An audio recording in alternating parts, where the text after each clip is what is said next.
Exercising your right to vote, it's a fundamental civil duty, but it's not always the most convenient process. 22 News reporter Julie McDonald explains why you may soon have more flexibility in casting your vote if Massachusetts approves early voting. Why can't we do that? Make it easier for the voter. If you voted in an election before, you've most likely waited in a long line or perhaps scrambled after work on that Tuesday to get to your polling location before it closed. Unlike some states, Massachusetts doesn't offer an early voting process, and it can make Election Day a hassle for some voters. Voting closes at 8 or something like that.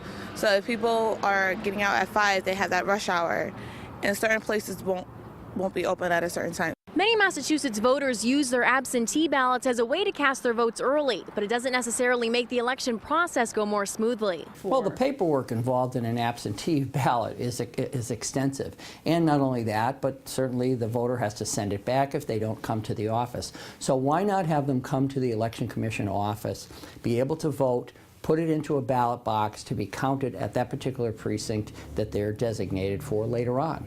Early voting would give people with hectic work and childcare schedules more flexibility ahead of time to participate in the important election process. And it would make the winding lines at polling locations a whole lot shorter. It gets about to like an hour or two waiting to vote, and sometimes you don't have the time.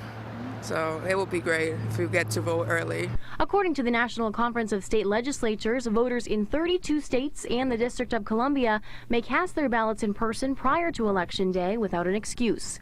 Julie McDonald, 22 News.